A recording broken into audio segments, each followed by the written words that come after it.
Pookode veterinary കോളേജിലെ വിദ്യാർത്ഥിയുടെ ആത്മഹത്യയിൽ ragging നിരോധന നിയമപ്രകാരം പോലീസ് കേസെടുത്തു. കോളേജിൽ നിന്ന് പുറത്താക്കിയ 12 വിദ്യാർത്ഥികൾ കേസിൽ പ്രതികളാകും.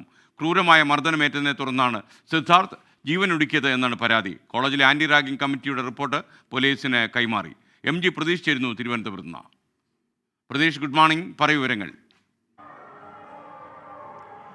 Good morning SKN. Wayanad Pookode veterinary കോളേജിലെ 2ാം വർഷ വിദ്യാർത്ഥി സിദ്ധാർത്ഥിനെ ഈ മാസം 18-നാണ് കോളേജിലെ ശുചിമുറിയിൽ മരിച്ച നിലയിൽ കണ്ടെത്തുന്നത്.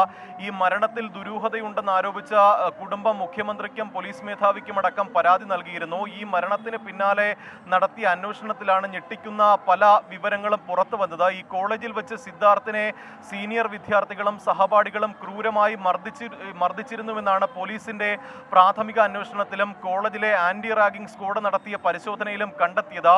ഇതിന്റെ അടിസ്ഥാനത്തിലാണ് ഇപ്പോൾ റാഗിംഗ് നിരോധന നിയമപ്രകാരം കേസ് രജിസ്റ്റർ ചെയ്തിരിക്കുന്നത്. ആദ്യഘട്ടത്തിൽ അസ്വാഭാവിക മരണത്തിന് മാത്രമായിരുന്നു കേസ് ഉണ്ടായിരുന്നത്. പിന്നാലെയാണ് 12 വിദ്യാർത്ഥികൾ ഉൾപ്പെടെ പ്രതികളാകുന്ന തരത്തിൽ റാഗിംഗ് നിരോധന നിയമം ഈ കേസിൽ ഉൾപ്പെടുത്തിയിട്ടുള്ളത്. ഈ 12 വിദ്യാർത്ഥികളെ കഴിഞ്ഞ ദിവസം കോളേജ് പുറത്താക്കിയിരുന്നു. കോളേജിന്റെ ആന്റി റാഗിംഗ് കമ്മിറ്റി ഒരു അന്വേഷണത്തിന് ഉത്തരവിടുകയും കോളേജിൽ തന്നെ ആഭ്യന്തര അന്വേഷണം നടത്തുകയും ചെയ്തിരുന്നു. ഇതിൽ പ്രഥമ ദൃഷ്ട്യാ റാഗിംഗ് നടന്നുവെന്നും സിദ്ധാർത്ഥിന് മർദ്ദനമേറ്റുവെന്നും കണ്ടെത്തിയിരുന്നു. ഈ റിപ്പോർട്ട് കൂടി പോലീസിന് കൈമാറിയിട്ടുണ്ട്. ഇതിന് പിന്നാലെയാണ് കടുത്ത വകുപ്പുകൾ കൂടി ചേർത്ത് പോലീസ് അന്വേഷണവുമായി മുന്നോട്ട് പോകുന്നത്. കോളേജിന്റെ പല ഭാഗങ്ങളിൽ കൊണ്ടുപോയി സിദ്ധാർത്ഥിനെ ക്രൂരമായി മർദ്ദിച്ചു എന്നതാണ് കുടുംബത്തിന്റെ പ്രധാനപ്പെട്ട ആരോപണം.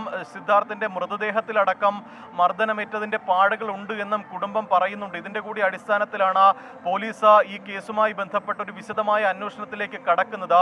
ഈ പ്രതികളാകുന്ന 12 വിദ്യാർത്ഥികളിൽ നിന്നും പോലീസ് വൈകാതെ ആദ്യഘട്ടത്തിൽ മൊഴിയെടുക്കും. ഒപ്പം സഹവിദ്യാർത്ഥികളിൽ നിന്നടക്കം മൊഴിയെടുക്കേണ്ടതുണ്ട്. ആ ഒരു നടപടികളിലേക്കാണ് നിലവിൽ പോലീസ് കടക്കുന്നത്. ഇന്ന് രാവിലെയോടുകൂടി തന്നെ സിദ്ധാർത്ഥിന്റെ പോസ്റ്റ്മോർട്ടം റിപ്പോർട്ടും പോലീസിന് ലഭിക്കും. അതുകൂടി ലഭിച്ച ശേഷമായിരിക്കും മറ്റ് തുടർ നടപടികളിലേക്ക് കടക്കുക. എന്തായാലും വളരെ ദുഃഖകരമായ സംഭവമായിരുന്നു വയനാട് പൂക്കോട് വെറ്റിനറി കോളേജിൽ നടന്നത്. 15-ാം തീയതി വീട്ടിലേക്ക് തിരിച്ചു വന്ന സിദ്ധാർത്ഥാണ് എറണാകുളത്ത് ട്രെയിൻ ഇറങ്ങി വീണ്ടും തിരികെ കോളേജിൽ പോയെന്ന കുടുംബത്തെ വിവരം അറിയിക്കുകയും പിന്നീട് 18-ാം തീയതിയോടുകൂടി കുടുംബത്തിൽ മരണവാർത്ത എത്തുകയും ചെയ്തത്. ഈ കേസിലാണ് ഇപ്പോൾ അന്വേഷണം ഒരു നിർണായക ഘട്ടത്തിലൂടെ പോകുന്നത്. SKN.